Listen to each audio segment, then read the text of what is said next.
Out of nowhere, the real heir shows up at our door. He throws himself at my mom, sobbing, claiming he's my parents' biological son. Mom freezes.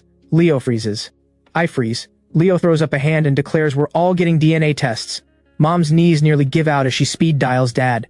Harold, get home now. We may have brought home the wrong baby. Yeah, I know. Wait, how do you know? Remember when you said the baby cried too much and told me to switch him out? So I found one that didn't cry. I meant the diaper, Harold. Change the diaper. Then Mom walks into my study, voice low and serious. Marcus, I can't keep this from you any longer. The truth is, you're not our biological child. But we've loved you as our own every single day. And now we have to let you go. I can barely stand the thought, but we have no choice. Your birth parents have found us. They're downstairs right now. And so is the son I've never met. He looks exactly like me. It's uncanny. Now that he's come back, I have no choice but to send you back. Please don't hate me for this. I stay quiet for a moment, then hold out my hand. Phone. Wasn't that billionaire CEO falls for the cleaning lady story still updating? How are you already chasing a new novel? Mom squirms. The author updates way too slow. I dropped it. Since you're busy, I'll just head out then. Mom spins around with full dramatic commitment. I'm leaving. Close the door on your way out. Thank you. Mom drops the act and sighs. You're so boring. Can't you just play along? You're exactly like your father. Zero fun. I stare at her. What kind of mom treats romance novels like scripture and rehearses scenes in her spare time? I go back to work. Then Leo bursts in. Marcus! Bad news. Your identity's been exposed. My real brother is here. I shake my head, almost sympathetic. You're a step too late. I already busted Mom. She didn't warn you, did she? I turn to Leo with a grave look. It's over for you. You're no longer Mom's favorite little boy. She's done with you. Leo grabs my arm. No, Marcus, listen, I'm serious. There is actually a guy downstairs claiming to be your brother. He says you're not Mom and Dad's real son. He says he is. Mom is freaking out. You have to go see for yourself. I head downstairs. There's Mom, and next to her, a bleached blonde stranger, already crying. Mom, I finally found you. You have no idea what my life has been like. Beating, screaming. The bruises never even got a chance to heal. They always had a favorite. Always. Once the second child came along, even breathing felt like a crime. I watch all this calmly. Congratulations, Mom. Dream come true. He really does look just like you. Honestly, we might not even need a DNA test. Mom turns to me, confused. She takes 2 slow steps back. Wait, what? Marcus, come hold me up. My legs are giving out. Before I can move, Ethan is already at her side. I've got you, Mom. I'll call Dad right now. He needs to come home. I'll do it. Ethan is everywhere at once, making himself impossible to ignore. Do I even deserve to have Dad's number? Leo mutters under his breath. All drama, no skill. Must be Mom's actual blood. Case closed. Leo looks at me. Marcus, you're done. I'll go with you. Just take me. If you're leaving, don't leave me here alone. Dad walks in before anyone can explain a thing. Don't bother. I already know. I know all about this. Mom stares at him. You knew? You're the one who made the call back then. How convenient that you've forgotten every detail. My decision? Mom blinks. Yes, yours. You said the baby cried too much. Said he was keeping you up at night. Told me to switch him out. So I went and found a quiet one. My jaw drops. Mom. Did you actually say that? I meant the diaper. Change the diaper. Ethan and I just stare at each other. Mom. Dad. Please don't blame Marcus for any of this. Yes, he's been a cuckoo in the nest for over 20 years, living the life that should have been mine. But none of it is his fault. Please don't kick him out. I won't even ask you to acknowledge me. I don't need to move in. Just let me stay as the housekeeper. I'll take care of your every need. Being near you is enough. That's all I ask. Interesting. There's actually a storage room in the back. We can clear it out. Would that work for you? It's a bit tight, but easy to maintain. I'll send you our daily schedule and household rules. Give me 5 minutes. Mom grabs Dad by the arm. Not another word. I'll deal with you later. She spots me heading for the stairs and grabs my sleeve. This house has plenty of room, Marcus. Don't go. You don't even know where your birth parents are. Where exactly would you go? Ethan steps in too, grabbing my other arm. Mom's right, Marcus. You can't go back to them. I went through hell with those people. I won't let you suffer the same. My adoptive parents, they're monsters. Pretend you were never theirs. Don't reach out, don't respond. Not even once. Then he leans in close, voice dropping to a sharp whisper. Why are you being so dense? This isn't your home. You know that. You've been living my life. What gives you the right to stand here like you own the place? 20+ years wasn't enough for you. I smile. Fair enough. Then I'll leave, right after the DNA results come in. Ethan clearly didn't expect me to be this calm. While we wait for the results, I have no interest in engaging with Ethan. But he won't leave me alone. Every time we're alone, he finds a new way to get under my skin. all designed to make me walk out on my own. Sometimes I wonder if he has any backbone at all. Petty, constantly on the verge of tears, and the schemes, endless little schemes. He waits until I'm opening a package, then starts in with the passive-aggressive commentary. Ooh, Marcus, your taste is something else. That coat must have cost a fortune. Not like me. I never spend on myself. Haven't bought new clothes in years. Mom melts instantly. Oh, sweetheart. Mom will buy you whatever you need. Ethan flips the switch in an instant, playing the devoted son. No, you both work so hard already. I don't want anything. Just being close to you is more than enough. To prove just how frugal he is, he insists on saving the picked clean chicken bones from dinner. Says he'll turn them into broth for breakfast tomorrow. He also makes a point of hovering at the top of the stairs whenever I walk by. The moment Mom appears, he grabs my hand and staggers backward like I've shoved him. Marcus, why did you push me? Is there really no room for me here? I know you resent me for taking Mom and Dad's attention, but I didn't ask for any of this. I just want my parents. Is that so wrong? I turn to leave without a word. Mom's voice stops me cold. Marcus, turn around. Apologize to Ethan. Ask for his forgiveness. I've fed you and housed you, raised you all these years. Even after finding out you're not my biological son, I still didn't ask you to leave. And you can't even show a little gratitude? I kept you in this house. Not so you could bully Ethan. This is too much. You will apologize properly today, and if you don't, no matter what your father says, I will throw you out myself. I let her finish, unbothered. Mom, Ethan just got here. He doesn't know. But surely you haven't forgotten. This entire house is covered in security cameras. Want to pull up the footage together? Mom presses her hand to her forehead. I forgot. It's fine. Next time let's try a different storyline. Maybe a different character type too. This one was too stupid. Not my thing. That broken, wounded, pitiful act you did when you first walked in, that was good. That one actually works on me. Ethan's voice goes tight. What are you saying? Are you saying I'm acting? That I'm framing Marcus? No, not at all. That's not what I meant. Ethan's jaw tightens. Then if that's not what you meant, why did you just stand there and watch, knowing full well the cameras were rolling? You let me make a complete fool of myself. Is that what I am to this family? A performing monkey? Mom tilts her head. So, did I mean it, or didn't I? As Ethan starts to spiral, Ethan's composure finally cracks. He bursts into tears. This is no fun at all. All drama, no skill, and not even convincing. Maybe Dad should just fake the DNA results and send him packing. I let out a long breath. You and Dad really are made for each other, cut from the exact same cloth. The next morning, Dad calls a family meeting. Emergency meeting. Everyone downstairs. Leo comes skidding down the stairs. Are the DNA results in? Great. Just great. This house already has more than enough unhinged people, and now we're adding another one. I'm this close to losing my mind.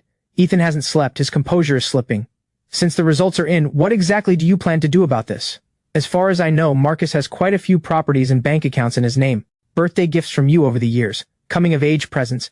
I can overlook him staying in this house, but everything he took that was rightfully mine, that needs to come back.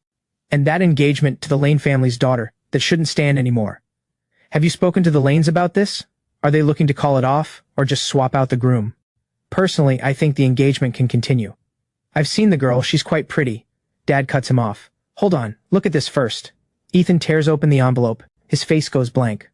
This can't be right. How am I not your son? I heard my adoptive parents talking. I heard them say clearly that they switched the babies on purpose. They wanted their own child to live a privileged life. They resented wealthy people, so they took it out on me every single day. Mom turns to me puzzled. When did you call your father? I didn't see you. How did I not know about this? I shrug. Wasn't me. I've been with you the whole time. Think about it. We're talking a few minutes. There's no way he could have faked those results that fast. Mom considers this, nodding slowly. Is this what they call a married couple's sixth sense? Ethan's eyes snap up. Someone switched the samples. The hair. It was you, wasn't it? You don't want to give up this life. You don't want to hand Chloe over to me. So you swapped our hair samples. You're shameless. Just like your real parents. Too lazy to earn anything on your own. Always looking to steal someone else's life and wealth. Disgusting. Despicable. He even takes a swing at me. His fists turn out to be just as weak as his acting. But the drama is cut short. A faint, familiar scent drifts in from behind me. Somehow, without me noticing, Chloe is standing right behind me, and she didn't come alone. Mr. Lane is with her. Dad's expression curdles like he swallowed something foul. What are you doing here? Mr. Lane smiles, calm and unruffled. Weren't you the one who invited me? All elegance, all composure. Dad has never liked him, not even a little. Apparently, when Mom was young, she and Mr. Lane had a thing. A misunderstanding pulled them apart. Mr. Lane never quite got over it. He pushed and pushed until he locked in an arranged engagement between our families. Dad was dead against it. But for Mom's sake, he had no choice but to agree. Over time, Dad actually grew fond of Chloe, but he refused to let Mr. Lane win. So for years, Dad has been quietly looking for any excuse to break off the engagement. So the idea that Dad would willingly invite Mr. Lane over strikes me as deeply suspicious. Mr. Lane continues unhurried. A few days ago, you reached out, said there'd been a mix-up with the children. You wanted to discuss the engagement, whether to call it off or simply swap out the groom. I happened to be out of town on business. Got back today, came straight here. Dad's eye twitches. The DNA results drop today. And you show up today. Who exactly do you think you're fooling? Clearly, Dad had set a very careful trap. Mr. Lane simply stepped around it. Clean miss. Again. I have to admit, the man is a fox, not a single crack to exploit. Ethan glances over at Chloe standing beside me. He straightens his collar and launches into an introduction. I'm actually your real fiancé. I'm the true heir of this family. He steps toward her. Chloe looks at me. Who is this? Did he come here specifically for me? Some things you can get wrong and survive. Words aren't one of them. Stay put. It's way too chaotic here, Marcus. Why don't you come stay at my place for a few days? Get some peace and quiet. Dad cuts in. I can hear exactly what you're calculating. Why on earth would Marcus stay at your place? The DNA results are right here. What are you even doing here stirring things up? If you're taking anyone, take the fake one. Keep your hands off my son. Ethan's face goes red. I don't believe it. I want another DNA test. Leo pipes up. Ethan really does look just like Mom, though. What if Dad made a mistake? Maybe we should run it again just to be sure. Mom waves it off. Not necessary. I have a very common face. Plenty of people look like me. It means nothing. Dad glances at me. Running it again is fine by me. I press my hand to my forehead. All that just to end up back at square one. Dad turns to Mr. Lane. My son's status is currently up in the air. So which is it? Does your family want to stay engaged to the Hill family heir or specifically to Marcus? Give me a straight answer. I watch Dad practically rubbing his hands together, just waiting for Mr. Lane to pick a side so he can use it against him in front of Mom. I want to cover my eyes. Of all the moments to pull this, all he ever does is posture. Mr. Lane speaks first, smooth as ever. Mark, look at your father. The moment there's even a hint you might not be his, he's ready to trade you in. Not a second of hesitation, just like that, discarded. He didn't even stop to consider how your mother might feel. If it were me, I'd probably collapse from the worry before I could handle any of this. How could I possibly manage everything else? When you think about it honestly, your father really is the more capable man. No wonder your mother chose him back then. My mom, having read one too many romance novels, is exactly the kind of person this kind of smooth talk lands on perfectly. She stares at Harold like she's seeing a stranger. Dad's voice goes low and sharp. Get out of my house. Petty to the bone and you will never change. How many times do I have to say this? There was nothing between me and your mother. Just friends. That's all. But you never believe it, and you keep finding ways to sabotage Marcus and Chloe's engagement. What kind of father does that? Mr. Lane sighs, soft and wounded. Vivian, please don't be too hard on him. It's my own fault for being so useless. My daughter suffers for it too. Dad stares at him, jaw tight, grinding his teeth. I step in front of Mom before she disappears into her feelings. Mom. Right now the only thing that matters is running that DNA test again. No need. Dad says it without flinching. Marcus is our son, I'm certain. And I'm not letting anyone con him away from us. Mr. Lane turns to Dad with a soft smile. My apologies, I didn't realize I was the real target here. Honestly, as long as Vivian is happy, I'm easy. Dad looks like he's about to combust. Chloe looks at me. Okay, someone needs to explain what is going on. Mom grabs Dad's arm. You're joking, right? You never actually switched the babies? Tell me you didn't. And honestly, when you think about it, what sane person here switch him out and thinks, swap the entire baby? Ethan's confidence starts to crack. No. That can't be right. I am your son. Mom, Dad. How can you just turn me away? Before anyone can answer, a middle-aged couple in worn plain clothes storms in. The man zeroes in on Ethan. So this is where you've been hiding. Putting on a whole show to scam rich people, huh? You little rat. I'll beat you senseless. Think you can just waltz into a rich family? And you had the nerve to say we stole a child? Do you have any idea what kind of prison sentence that carries? I'll kill you. On the other side of the room, the woman locks eyes with me. Her expression is nothing but warmth. Chloe steps closer to me. Now? You're still keeping us in suspense? What is going on? She walks toward the woman. Ma'am, allow me to take a guess. Dad spins around. You, quiet. You're too young to be this bold. Your father already gives me enough grief. And now you want to steal my moment too? Are you trying to get yourself in trouble? Sensing the real threat in the room, Chloe, Dad finally tells the truth. It turns out that while we were all waiting for the DNA results, Dad had been running his own investigation. He tracked down the hospital records from that night, cross-referenced everything with the DNA results, and pieced together what actually happened. The Reeds did switch the babies back then. That part was true. Ethan wasn't lying about that. But here's what they didn't know. The night baby Ethan was placed beside Mom in the hospital room, he screamed non-stop, waking her up dozens of times through the night. Mom had finally had enough. "Harold, do something about him. All he does is cry. I can't take it." Dad, who would do anything for Mom and who was frankly getting more irritated by the baby by the minute, picked up baby Ethan and started wandering the maternity ward. That floor had 5 newborns that night. Dad picked the one he liked the look of most and brought him home. That baby was me. The Reeds go white. "What? No, that's impossible. Things like this don't just happen. All these years, we were beating our own son? You're lying. This is a lie. You think Ethan turned out damaged, so you're making this up to get rid of us. Aren't you?" Mr. Reed jabs a finger. "I knew it. No way a house like this has zero security, not even an alarm." Mrs. Reed agrees. "Exactly. You're right. It has to be a setup." Chloe tilts her head at Dad. "How are you so sure, though? What makes you certain Marcus is really yours? Just the DNA test?" Dad scoffs. He pulls a thick stack of papers from his jacket. "One DNA test can be wrong. This many can't all be wrong at once. Marcus and Mom, Marcus and Dad, Marcus and Leo, Ethan and Mom, Ethan and Dad, Ethan and Leo. That's how the Hills operate. Thorough." After everything settled, Dad called the police. It turned out that while investigating, he had stumbled onto something else entirely. The Reeds were linked to a string of child trafficking cases. After the baby swap worked out for them, they had a thought. Why not make a business out of it? The more they thought about, the more brilliant it seemed. So they actually did it. As for why Ethan looked so much like Mom, before showing up at our door, he had gotten subtle cosmetic work done. By his own estimate, about 40% altered. He figured DNA alone wouldn't be enough to outweigh 20 years of history between me and my family. So he added a face that looked like Mom's to tip the odds in his favor. He chose Mom's features specifically because he assumed women would be more emotional, more easily moved.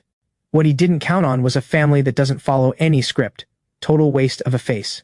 After the Reeds were taken away, Ethan wasted no time. He started showing up constantly, well, not around me exactly, around Chloe. "Chloe, I'm so sorry. I had no idea my parents were capable of this. I didn't know how any of this would turn out. Can you forgive me? My claim to this family may have been false, but my feelings for you are real. Will you give me a fair chance to prove myself? Let me show you that apart from luck, everything about me is better than Marcus Hill." "I've heard enough. Ethan, get out." I wave the security guard over. Ethan gets escorted out. Chloe watches him go. Is he genuinely unwell? Why is he apologizing to me? I laugh. Is it really that hard to figure out? What other excuse does he have to get anywhere near you? Chloe looks away. Don't smile at me like that. This has nothing to do with me. Last time he tried to kiss me without asking. I slapped him across the face. With or without you in the picture, there is no world where I end up with him. Absolute creep. One thing though, this is a members-only private club. Membership starts at $1 million. You didn't bring him in. So how exactly did he get through the door? I think about it. Someone had to have backed him. How else would he know my schedule so precisely? The Cold War between your dad and my dad has been heating up lately, Chloe says. Your dad never liked my dad to begin with, but he was always reasonably civil to me. Since this whole real heir situation blew up, he barely gives me a polite look anymore. Are you saying Ethan used my dad's membership card? I ask. Chloe cuts me off. I can't say that. Last thing I need is your dad accusing me of stirring things up. I smile. Chloe, all soft-spoken sweetness on the surface, quietly twisting the knife into my dad's back at every opportunity, genuinely impressive. I can't help but think, Dad and I really don't see the world the same way, but something still doesn't add up. Lately, because Mom has been giving Dad the cold shoulder, he's been taking it out on the Lanes. But this incident dragged all of his quiet hostility toward the Lane family right out into the open in front of Mom. He knows that makes him look bad. Would he really be so obvious, deliberately sending Ethan to cause a scene right in front of Chloe? I get up. Time to go home and have a real conversation with Dad. But I never make it. On the way home, everything goes dark. I never even reach Dad. I wake up tied up. When my eyes open, the world sways beneath me. A boat. My wrists and ankles are bound tight behind me with thick rope. Barely any room to move. Take it out to the middle of the ocean. Throw him over. No one will ever find him. So it turns out Ethan's real target all along was me. I thought he was after Chloe. But even if they took me out, Ethan still couldn't take my place as the real heir of the Hill family. I genuinely don't follow. All of this, just to commit more crimes? Mr. Reed snorts.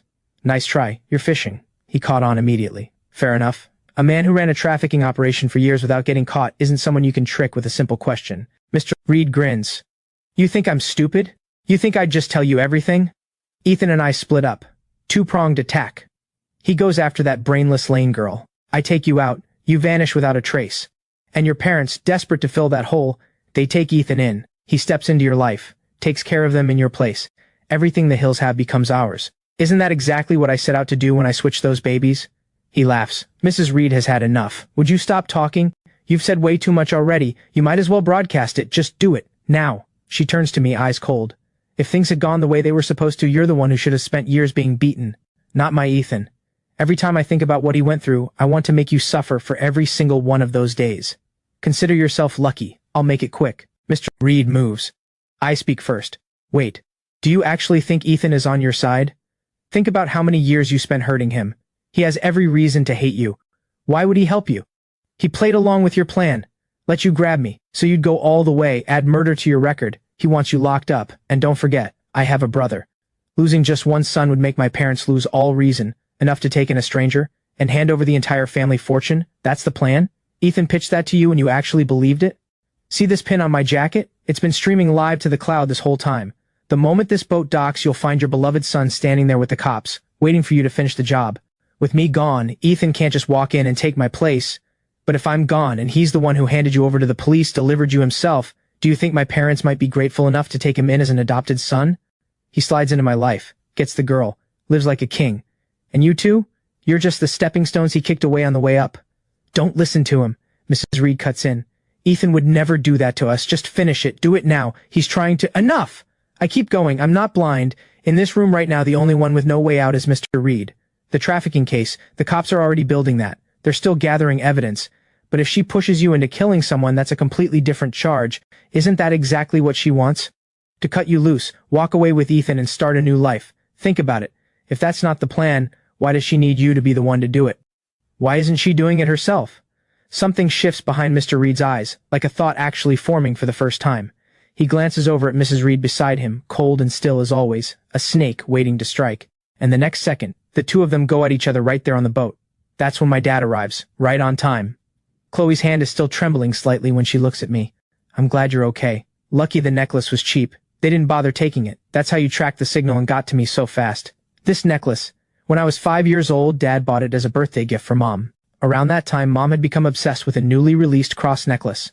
She had the photo pulled up every single day, counting down to the release so she could grab one the moment it dropped. Dad, wanting to do something thoughtful, quietly memorized every detail of the design, planned to get it for her birthday. But of course, after all that waiting, it sold out within minutes on release day. On his way home, he passed a dollar store, and there in the window display, an identical cross necklace. Dad walked in and bought it, absolutely delighted with himself. The result? A thorough telling off and a week sleeping in a separate room. Sweetheart, think about how romantic this is, Dad had said. If anything ever happens to you, I can find you instantly. I'll always be right there. That is the worst excuse I've ever heard. A 2-bit web novelist padding the word count wouldn't even write something this bad.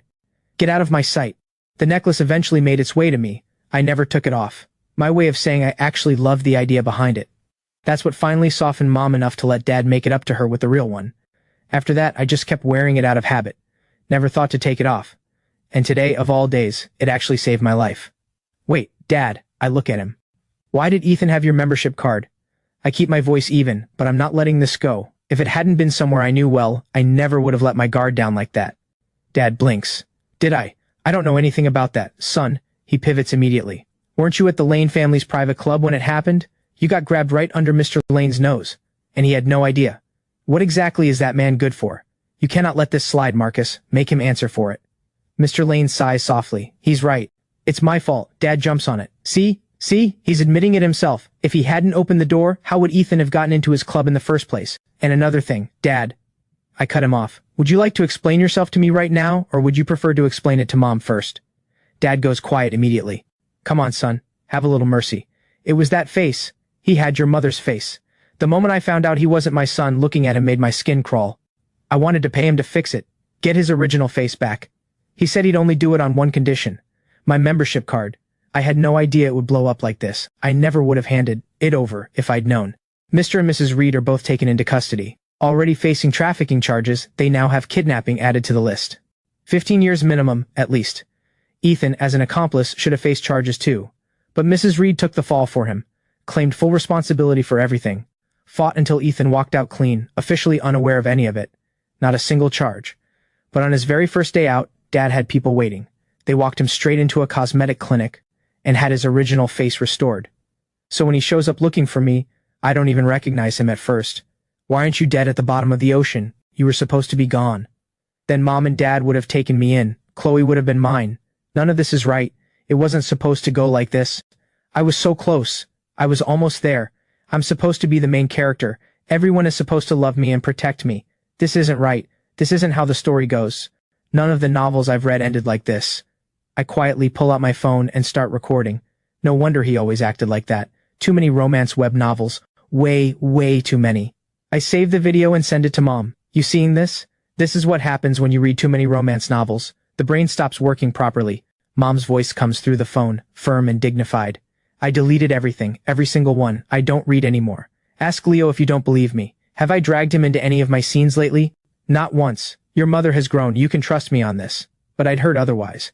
Apparently the reason Dad was so fixated on Ethan's face was that Mom had been telling everyone Dad had changed. That he didn't love her anymore. That he was keeping a look-alike on the side. I don't waste any more words on Ethan. Out of the goodness of my heart, I arrange for him to be admitted to the most reputable psychiatric facility in the city.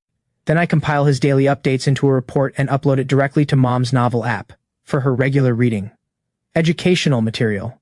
Word gets back to me later that Ethan has been spiraling badly in there. Emotionally all over the place. This world isn't real. This is a novel. I'm the villain of the story. I want to be good. But I don't get a choice. You want to know why? If I stop stirring up trouble, the author runs out of plot. Word count drops. Deadline missed. Yes, exactly that kind. A 2-bit web novelist. The doctor pulls me aside. When he spirals, he even turns on himself. But other times he's completely coherent, perfectly lucid. From inside, Ethan calls out, "Listen, the real heir and the fake one don't have to be enemies. We could be something really romantic together. I've read extensively on this topic. Let me out and I'll prove it. I'll show you exactly how it's done. Increase the dosage."